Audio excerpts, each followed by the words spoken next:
treat, though, to be here on set with you and to get a chance to talk with just one of my most favorite people on the whole planet. Oh, no, it's great to have you here. Great to see you. It's always good to spend time with you. Thank you. Thank you, Calvin. Well, what I want to talk about a little bit are some things that are probably pretty obvious in nature when it comes to your career. Tell me a little bit about the hard work piece of being a pro athlete. Oh, you hear it, it's kind of cliche, as you know. Everybody says you got to hard work if you want to get great things, if you expect good things to happen for you. But I mean, it's the truth, and but you got to have direction too. And I've had opportunities to have some great people, mentors like yourself, great coaches throughout my life, to give me direction. And I believe that the hard work as part of it came from my parents, just seeing them go to work, grind day in, day out. I know your parents extremely well, and I can echo that. They're two of the finest people on the earth, and boy, I know you'll be the first to say a whole lot of credit goes to them for what you've become.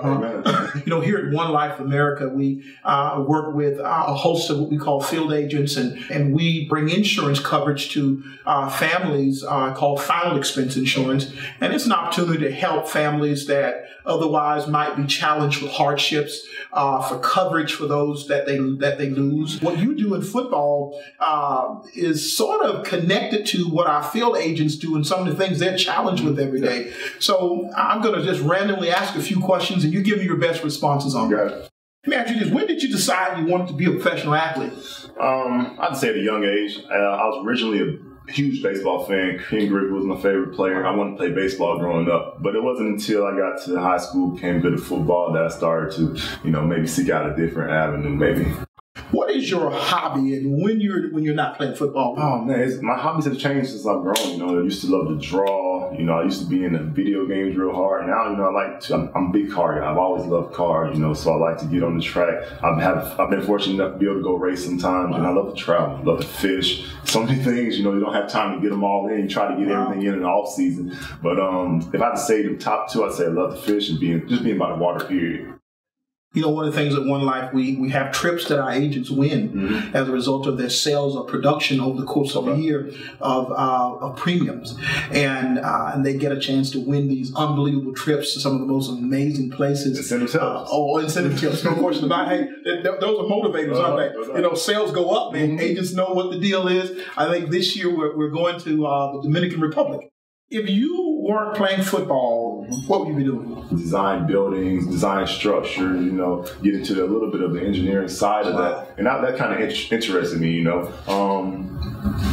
would have to say somewhere in design, not exactly what. Wow. I don't know exactly what. That's what you would have done. Wow, how about that? Well, going to tech certainly helps.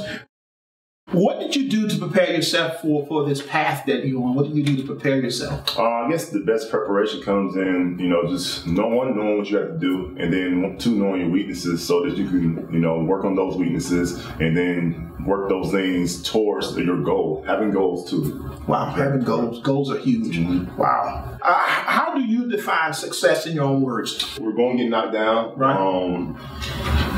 Your resolve, what we're talking about, all that goes into how many times you're willing to get back up. Because I've been knocked down, I've been beat plenty of times, but that doesn't mean I keep going to stop getting back up. But that's what makes you great, when you keep getting back up, because you're going to get knocked down. How do you deal with adversity? When adversity knocks, like I said earlier, you got to face it. You got to face it. The issue is if it's injury, if it's something going on in your relationship, And a lot of times we run from them. We don't want to address it, and it festers. One thing that the NFL teaches you can't run from adversity, because you're going to get it every week. You're going to get the best of the best every week, and whether you want to go against them or not, you got to do it. There's only one way out. It's 60 minutes. 60 minutes. Wow. You see that to be a characteristic that's applicable in business? Because I got to imagine that, business is not always good, and the question is, what are you going to do when it's not going well? Right. When adversity knocks, answer it, because it's not going nowhere. Wow. You know what I'm saying? Oh, wow. If something's not going right, you got to address it right then, because if you don't, it's just going to fester. It's going to keep knocking. And it can just get worse, so you might as well go ahead and take care of that issue right now. Give me your best response to understanding what leadership is.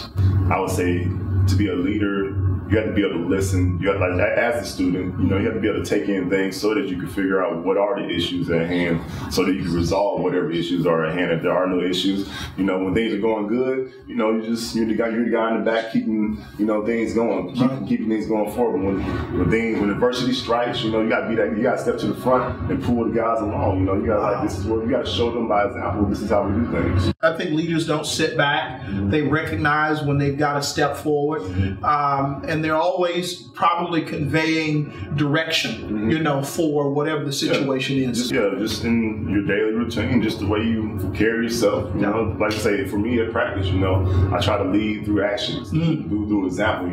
I've become more of a vocal guy in the locker room because it's just become more comfortable because it's kind of been forced upon me. Right. But at the same time, I'm growing more comfortable with it. Outside of yourself, who would you identify as a leader on your team?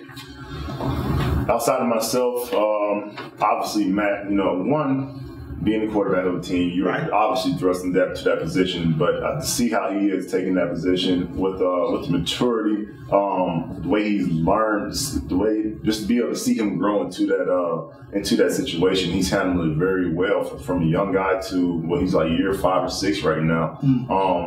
But like I said, that's one that's drawn onto him, whether you like it or not. But he's handling it with great poise. Another leader on the team, Dominic Raiola. He's a guy that's been playing. This is his 14th year. Wow. Not only does he do it by example, he's the vocal guy on the team. He will get you going. If you're not doing something right, he's gonna let you know. So love having those guys on the team. We got some great guys, some good. We got audible leaders. We got guys and plenty of guys to lead by example.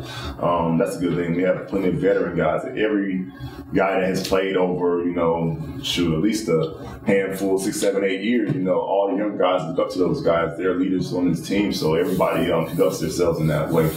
What motivates you? Oh, man, I would have to say, most importantly, my family. They have such a great support system. I got to do it for those guys, my confidence coming from the man above, so... with that support system and that confidence, you can be great. I just feel there's nothing that can stop you. Wow. Confidence, family, faith. Wow. That can't motivate you. You just ain't got a heartbeat, I guess, huh, Cal? For real. Wow. What do you do when you're in a slump, and how do you get out of it? I remember one thing my coaches always tell me is go back to the basics. Whenever you get in a slump, like baseball players, go back to the basics. Seeing that ball all the way to the bat. For me, seeing the ball all the way into my hands. So just going back to the basics in whatever line of business you're in. On every level, you can't forget your fundamentals. Wow. Get back to your fundamentals when you find yourself slumping. Sure. What is the best team you've ever been a part of in your life that you can think of? I know you've probably been a part of a lot of really good teams. I probably ask, why were those teams good? All right, I'm gonna go back to college. I love this team. My freshman year, probably in college, I just love the camaraderie guys had. I think that's what builds a great team.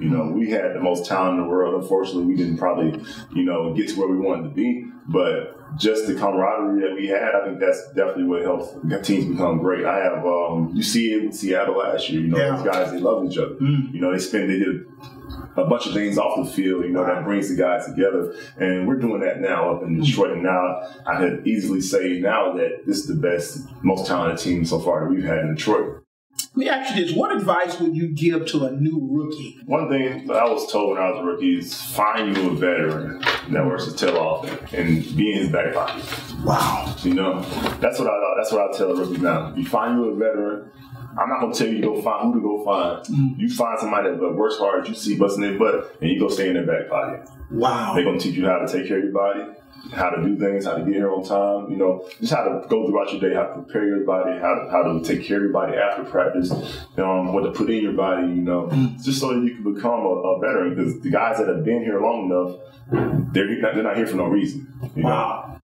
People ask me often about you and my relationship. A lot of people know we're pretty close, and I always tell them, he is an unbelievable football player. There's just no one can argue that. The best receiver in the game, and will probably be the very best when it's all over with. And I say to them, he is a far better person though than he is a football player, and that goes a long way. And growing up, You know, always been in the church. You know, granddad was a preacher, but you don't really grow to appreciate it until you get older, when you really start to understand some of the things that are being said, and you know, that's all the truth, the word. You know, so but you were really the one to help me understand some of those things, but. Like you said, you were my mentor in college. You know, you drew me close. You taught me so many truths, and they have led me on to the point where I am today. You know, I just draw back. I'm able to go back. You know, I wrote stuff down. I'm able to go back and draw from those things. You know, and you know, I can't thank you enough for that. You know, I will tell you. There hasn't been a more incredible experience in my life than getting to know Calvin Johnson, getting to know you and your family. What an incredible family. And it's as if all of those experiences happened yesterday. I know, right? You know, and they are etched in us for life, you know, and we're connected for life as a result of it. And it's so neat to see how you still draw on those experiences as you've now grown into a full-grown man. It's like 10 you years know, ago. that's crazy. 10 years ago, you got to be kidding me, Calvin. That's unbelievable. Yeah, absolutely. There are no words for it. But I appreciate those words, and it's meant a lot to me, getting to know you, and even sitting here today and doing a session with you is a real privilege. And I've never taken our relationship for granted. It is one of the things that I treasure the most. And I know the people at One Life, I will say, really appreciate you taking the time to answer questions that really speak to your world, but also speak to theirs. And I know on behalf of Ken Parker, who is the founder and owner of One Life America out of Meridian, Mississippi, and Scotty Elliott, you had a chance to visit with him. He's our president of our company, and then of all the executive team in Meridian and all of the agents worldwide. And we all say thank you for taking time out of your busy schedule to answer these questions and put up with Demo for about 30 minutes or so. Good. You know, so I appreciate it tremendously. Thank you from the bottom of my heart. Thank you, Calvin. You know, Thank you.